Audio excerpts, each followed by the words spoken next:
So I'm here with Brian Kastan. I really enjoyed the set in the main drag tonight. It was a pleasure. I'm looking forward to recording with you, Brian. Yeah. We've been in contact with each other for the past couple of years, planning to do things, and I'm very excited for it. So I guess one of the main questions I wanted to ask you while I was just here, I brought Brian up the stairs because I was just really curious about picking his brains about the free jazz scene in Brooklyn and New York. And yeah, could you elaborate a little bit on what needs to be done to keep it alive? Is there any other venues? Because what I noticed is most jazz venues seem to be your free jazz kind of, or your non-free jazz venues. Most things are standard based and stuff like that. And I was wondering, would you be able to elaborate on the lifestyle of a free jazz musician in New York? The lifestyle, well, what I do, I think, kind of like what Stefan does here at the main drag is the most important thing. He creates his own scene. Right? He's got a scene at the main drag. There's 5 bands playing tonight. I started my own scene. I'm also a nature photographer, so I went up a gallery and I did live free jazz there. I'm still doing live free jazz there. So most of my gigs are at my own venue. So you got to be really creative. You know, these days putting out, trying to play this music and put out as much music as you can. I think for me the best thing to do is to record as much as possible. Right? Just like we're going to do on Sunday. You, me, and James Paul Naden. We'll have a trio. We'll put it out there. Get the word out. I think the more music you put out, more videos, more content, the more people can be interested in checking it out. You know, but as far as playing in New York, you know, I play a little bit above New York, about an hour north. I come into the city as much as I can, and yeah, man, I'm looking to just play as much as possible, find venues. Sometimes in New York, though, a lot of these venues might not have free jazz every night. Actually, I don't know anyone that does anymore. So, you know, you have like a free jazz night, and the next night that might have like a rock night. Or a Latin night. So, you know, they mix it up. Right, okay. But any place that you can find, it's usually, well, all the time, when you have a free jazz thing, it comes from, you know, someone who just loves it. Yeah. And they own a place, or they have a space, and they want to keep it going. Like the guy here at the main drag, he likes this, obviously likes this music, so he's like, let's make it happen. Yeah. So you need to... It's literally like what I noticed is it's gone to the level where it's solely for love. You know, that's what I noticed. Compared to other styles, you know, it's not just a thing to be cool. You know, you really gotta love this. Yeah. Well, it's kind of like, man, like I kid around and say that once you go free, you don't go back. I know. Totally. You know, once you go free, you don't go back because, you know, your brain just opens up. Yeah. And the cool thing is I play a lot of other stuff, singer-songwriter stuff. Cool. Like I just did an album with my wife. It's triple albums. It's called Skip, Hunt, Run. That's the one with her with a bandana, is it? That's a different one. Okay, that was great. Wrote songs. Oh, thanks for checking it out. Yeah, very good. Yeah, it's a cool, intimate project we do. We have a lot of written music, a few albums, and then putting out 3 albums of free music. But you know, I play free in improvisation in different ways. It just happens like the thing with my wife, Recast, and it's called Brian and Reese Stories of Voice and Guitar. So it's a little bit more palatable. Actually, I say a lot more palatable because it's acoustic guitar, it's a singer voice, so it's kind of more mellow and not as rhythmically all over the place. But at times it could be. Anyway, point being is like I think there's ways to improvise. Like tonight, like where I played funky out stuff, and then I'm improvising sweetly with an acoustic guitar, and I take both of them. You know, I actually enjoy doing different vibes. Yeah, because it's like I'm still improvising, and I like lyrics because the lyrics are telling the story. So it's pretty awesome like that. Me personally, what I find is like I'm gone to the level now of playing free jazz that. Free jazz is the only thing I really want to play on saxophone, and if I want to play other music, it has to be nearly another style on a different instrument.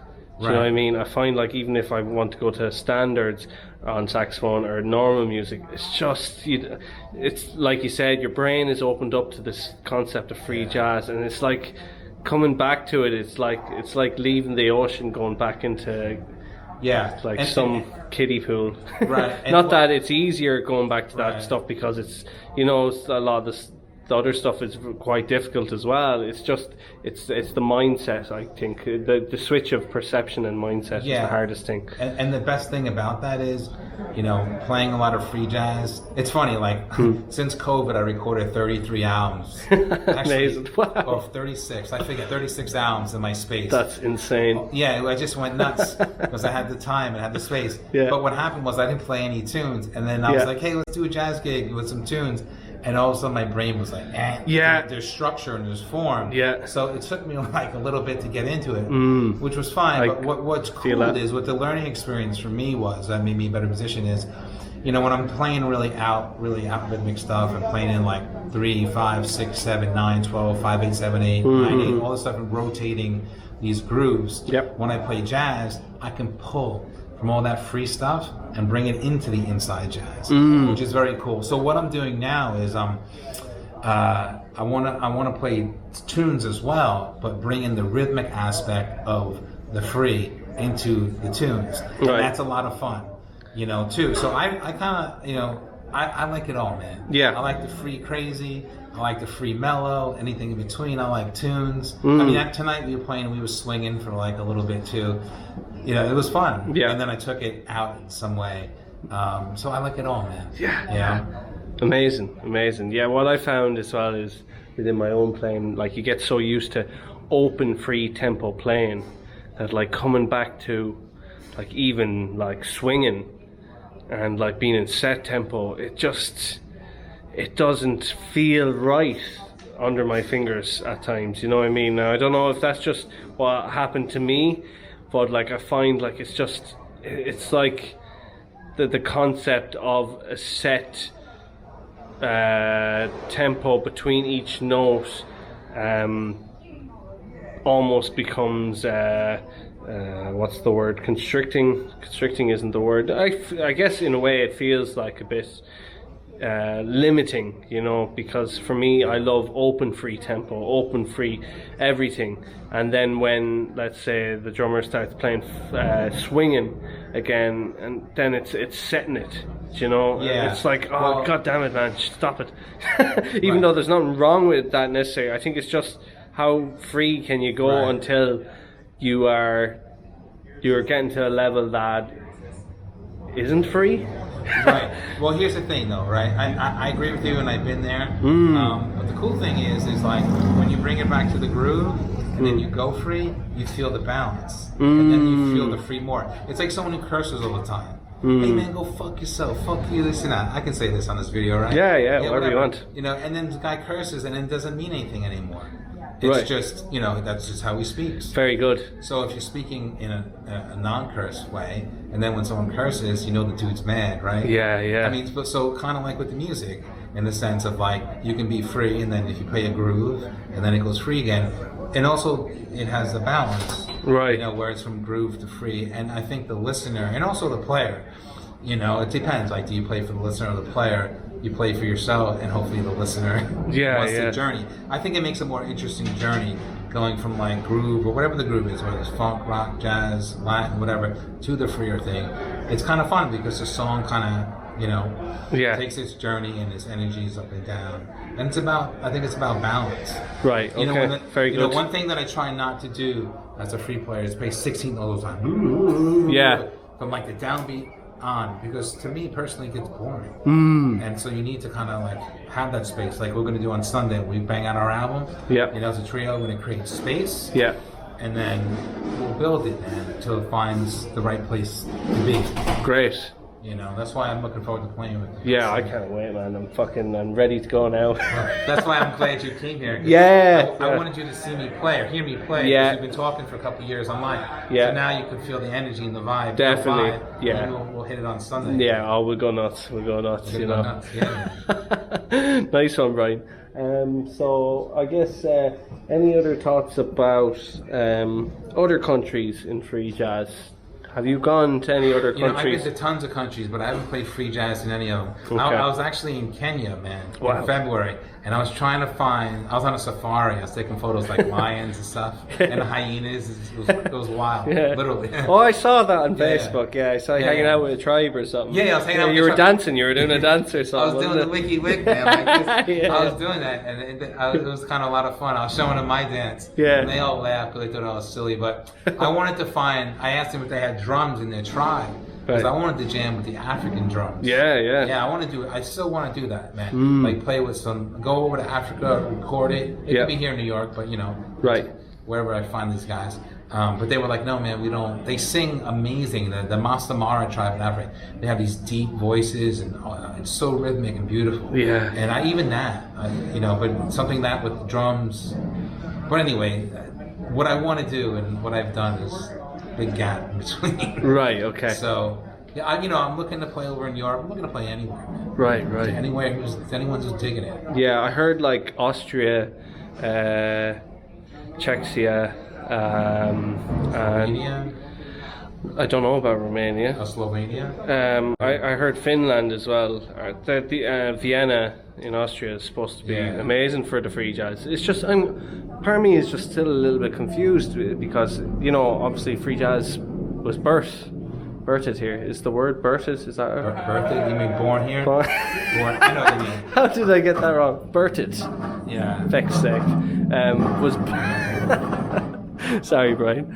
Was born here, and that it's kind of like something that really is like an endangered species. Yeah.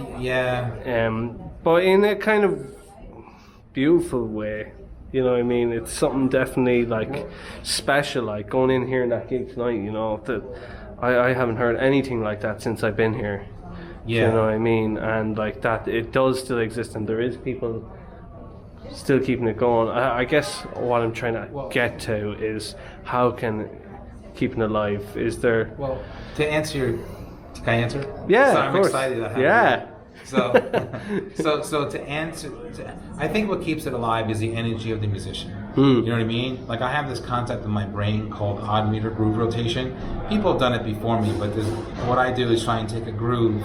I like the funk, right? But I also like the free jazz. So I try and combine it where I take a groove that rotates. So it could be from like 5 to 6 to 7 to 9 to 5, 8, 9, 8, and all that stuff, and just constantly rotate it. So the groove is kind of like circular, But the reason I say that, explain that, what I'm trying to do is because that's what keeps it alive. The goal of trying to get better. Trying to get better every day. Like I video record or audio record every gig, so I can learn from it. And I edit out the stuff that I think sucks. And I'm like, okay, I don't want to do that again. And then what I do is I'm trying to just get better at each gig. So what happens is it's that's the way my mind works. Like if I'm not getting better at it, I don't really want to do it. I can go play a pop gig. Like I want to get better because I want to learn. I want to have fun. I want to be interested. Like I drove down to this gig. Took me 2 hours to get here, and I'm kind of like, all right, man. Like it's gonna be improvised music, but I definitely want to like push some technical aspects. Try things out. So that's what's gonna keep it alive. Is the musicians wanting to have something the self-development side of it. It's all about self-development. Because absolutely. You're not coming here for the check. I'm not getting the royalty, man. And it's going to be happily, it's video, they'll post it online somewhere. And, it's like, whatever. It's just... Is there a way of, like, thinking from a marketing perspective, like, because it's such an interesting genre of music, and it's so hip, like, when you really think about it, like, I think anyone that doesn't even like free jazz could look at it and go, there is definitely something very cool about this. Even if they don't like how it is or whatever, if they don't get it, they can see that there's something very, interesting about it. Culturally, like hip-hop and stuff, they could have certain brands, certain merchandise that they had. Is there something like that in New York for free jazz? Is there any kind of monetization of the genre? Well, there's people who sell CDs. Yeah, but I mean beyond CDs. Like I mean, like as a cultural, a cultural style brand kind of thing. Like to. Well, there is, man. and you're looking right at it. Right. I sell wigs, man. Do you actually? I'm a wig salesman. No, I'm just kidding. Okay. No, I go around Free playing jazz and then they buy the wig off my head. No, Yeah. I'm just playing around. That could work. It That could wear a actually different work. wig every night of the week. Yeah. I laugh because all the lights are different. So my video, sometimes my head is red, sometimes it's blue. With Yeah, the lights. yeah. No, I don't know, man. Just the way I see it is like this: is, you know, out of all the music sold, jazz I think is like 2.5%. So the music of free jazz is less than 1.5% of all the music sold. So it's a very minimal Yeah.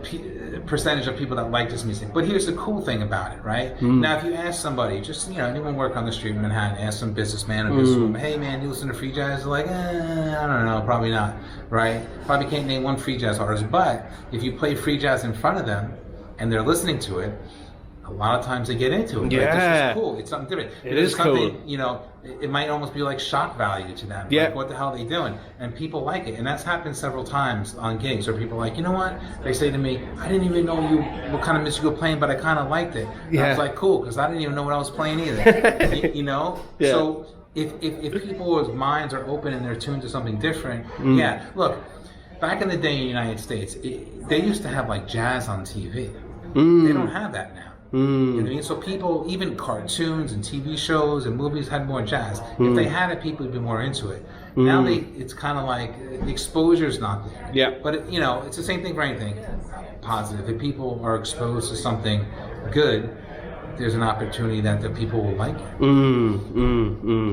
Yeah, You know? I think it's getting, like you said, about those collectives, like, and really getting them together. Because I feel like myself, if I do decide to spend more time in the States, my goal would be to really focus on developing maybe communities and collectives within the free jazz, because I want that's what I want to spend my time here at. Yeah. Well, what has to happen is the players of this music who love this music have to do it.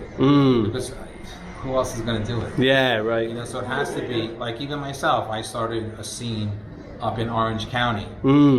I put on, I don't know, maybe 50 performances and all these gigs to keep it alive. And people are very thankful, you know, that I'm like making it happen. Like I record the music myself. I have the space to do it for now. Yep. But really just kind of for love of the music of wanting to create. You know, and yeah, man. So it's gonna have to be just a grassroots thing for people. Amazing. Yeah, but here's the thing, and people. Here's an interesting thing that I've learned through the years, and people argue with this point with me. Most of the time, the less groove, the less audience. Okay. Just my opinion. People tell me I'm stupid. I don't know what I'm talking about. The less groove. Look, if you have a beat, people are gonna listen to that. Yeah. But you hear people don't understand it. Yeah. So you know, this guy's playing 16th notes in 7/16 like that versus that groove. So you kind of got to candy coat a little bit. You can give people a groove and then take it out against the groove. Yeah. So people I have can no still issue with that. Feel the time. If people can feel the time, and then you take it out. Like I'm gonna do some new music. I just started writing the other day, you know, and I was like, man, you know, I kind of want to do something that's grooving, but I still want to be free with it. So you can be free over the changes, but or you could just be totally free. So there's, you know, you have to choose what direction you want your tunes to go. But I kind of like the groove, and because I like just feeling that pulse. Just like tonight, I hit some stuff, and I felt like the band just lock in. But then again, be freer. When I say be free, like you can be free harmonically or rhythmically over that initial groove, and that's a lot of fun too. You know, Super. So, you know, embrace everything. Yeah, and it is that balance, you know, between, you know, accessible beats and, you know, more free beats and, you know. Well, the thing too is like, and a lot of jazz musicians are saying this now, it's, if you look at pop music, you know, or rock music, it's really more about entertainment and who the person is sometimes than just the music, right? So it's about that side of entertainment. People want to like you as a person, and they should like you as a musician as well. But it's like you have the image, you have the style, you have the clothes, all the things you were talking about, and then you have the music. And like, you know, look at all these guys say, look at me, I'm wearing this. This is about as fancy as I get, man. I'm kind of into burgundy lately. You know? Yeah. I got my Air Jordans, man. Not Air Jordans, Air Nike Airs. You know, so like feel cushy on stage. Yeah, but my yeah. point is like, I'm not dressing up. I'm just coming out to play how I want to play. That's the thing, like with free jazz, it doesn't, and I think that's maybe one of the things why the money doesn't seem to be there as much. Is because it's so human and natural that it doesn't have this kind of businessy mindset to it, or this background of, you know, like that this lifestyle like a famous rock star has. This kind of look, and he has this money and this jewelry, and even like jazz musicians, like they dress in this jazzy way. But free jazz musicians, they're a different breed. Like they were a different breed. Because it's about the music, man. Yeah. I mean, if there's guys successful at it, great. I hope, you know, I'd like to be more successful at it too. Yeah. In that perspective, from that perspective. But you know, you know what it is? It's about personal expression, right? Yeah. People said that a million times, but it's true. Yeah. It's so personal. I wake up, I want to play, man. I want to improvise. I want to create. I want to get better. I want to learn from players tonight. Like tonight, I played with this great drummer, Jeff Davis. He's amazing. I played with him before, and Travis Sullivan. We did now with a bunch of gigs, but you know, Jeff was great. Now I played different with him tonight than I would with anybody else, because it's all improvised. He was doing his thing and I was doing my thing, and it kind of just meshed however it meshed. I'll listen back and check it out. But that's what it's about, man, about making the music grow. So, you know, fuck all the other stuff, like the money, the prestige, because a lot of it's bullshit anyway. Just go play the music, man. If you love it, you do it, and you dedicate your life to it, you make it happen. Because look, think of it like this, right? Not to be a big philosopher or whatever, but yo, listen, when you're on your deathbed, right, and I've seen people die in front of me, when you're on deathbed and you look back at your life, are you going to remember like some fancy car that you bought, or the stuff that moved you? Yeah. You know what I mean? The car's going to break down and it's a piece of metal. The music is what's beautiful, man. And that's what gives you life. It's worth living for, like. Hell yeah. I agree with that. I agree totally, you know. And the thing is, too, is a lot of people, and I met a bunch of them, they don't realize, not that it has to be music, but they don't do what they realize. It's too late for them because they're already older, and they're like, I wish I would have done what I loved. And it's hard, like, you know, it's difficult to do what you love, like, especially in this kind of scene, because, you know, it's demanding. You have a lot of people saying, do this, do that with your life, do that, blah, blah, blah, blah, blah, but... But you can always make money on the side. Like, that's I don't make my total living playing free jazz. You know, I'm a nature photographer. I go all around the world, man. Taking photos of beautiful places like Canyon of the Lions, Southwest. Amazing. The Southwest again. And I'm happy because I'm an artist. Taking photos. Beautiful. So it works for me. And it helps, the visuals help, man. The visuals help because I'm in a beautiful place, and then these images are in my mind, I put them up on the walls. So it's like... Would you live off that then? Would you live off the photography? Yeah, I do now. That's how I make a living. Amazing. Yeah. I mean, I make some, you know, make money doing music too. But again, like, I don't want to play music I don't like for money. Because it kills it for me. You know? Yeah, I feel it. But the, you know... sometimes you gotta, you know, like... You know, well, sometimes I gotta, you know, like if I could, for me, I think the ultimate life would be to just be able to do free jazz all the time. And that's what I'm trying to do. Do you know what I mean? That's what I'm trying to. Sometimes free jazz is free, man. You know. So, but maybe it'll be possible, maybe it won't. But either way, I'll survive and I'll keep going, and I'll just do everything I can. See, but here's the thing, though, right? You're too far along to stop. That's it. Because if you stop and you got a taste of it, then you're going to be bitter about it. Not to tell you how you're going to be, but... That's it. No, I've gone through those phases, because I've heard what you played, man. It sounds beautiful. Thank you, So man. you already felt that. Like, if you didn't go through the steps to become on the level you're on, you can be like, I go in a new direction. But once you felt something beautiful, you don't forget it, and then you want more of it. You know? The never-ending journey. That's right, man. Life, right? Brian, thanks so much, man. Yeah, man. Appreciate this. Yeah, man. It's awesome.